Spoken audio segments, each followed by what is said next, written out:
بسم اللہ الرحمن الرحیم۔ دعا اینڈ اذکار چینل کے پیارے دوستو، السلام علیکم۔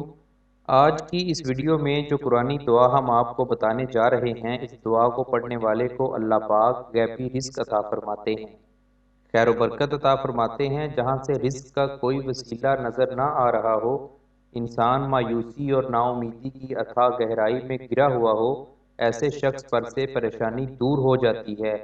اس شخص کا دسترخوان نہایت ہی وسیع ہو جاتا ہے۔ اللہ پاک کے فضل و کرم سے نسلوں کے لیے رزق اور برکت کا سامان ہو جاتا ہے۔ رمضان شریف میں افطاری کے وقت پڑھنا رزق کے دروازے کھول دیتا ہے۔ عام دنوں میں بھی آپ روزانہ ہر نماز کے بعد اس کو پڑھ سکتے ہیں۔ ہم آپ کو دعا اور دعا کا طریقہ بتاتے ہیں، اس سے پہلے آپ سے گزارش ہے کہ ہمارے اس چینل کو سبسکرائب کر لیں اور ساتھ میں دیا گیا گھنٹی کا بٹن بھی دبا دیں تاکہ ہماری ہر ویڈیو آپ تک پہنچتی رہے۔ ناظرین، یہ چھوٹی سی قرآنی دعا ہے، سورہ مائدہ کی یہ آیت ہے، اللہم ربنا انزل علینا مائدۃ من السماء تکون لنا عیدا لاولنا وآخرنا وآیۃ منک وارزقنا وانت خیر الرازقین۔ یہ دعا آپ کو ہماری سکرین پہ نظر آ رہی ہوگی۔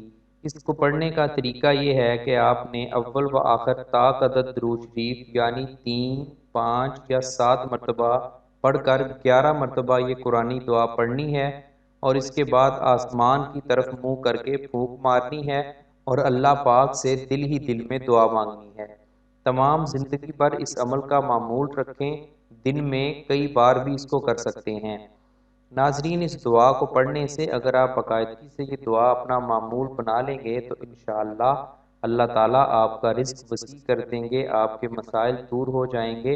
اس مہنگائی کی وجہ سے جو غربت کا مسئلہ ہے، جو رزق میں تنگی کا مسئلہ ہے، اس میں کشادگی آئے گی انشاءاللہ۔ اس دعا کو پڑھیں اور اپنے دوستوں کے ساتھ بھی شیئر کریں، ہمارے اس چینل کو سبسکرائب کریں۔ انشاءاللہ آپ کے ساتھ نئی ویڈیو لے کر حاضر ہوں گے۔ جزاک اللہ۔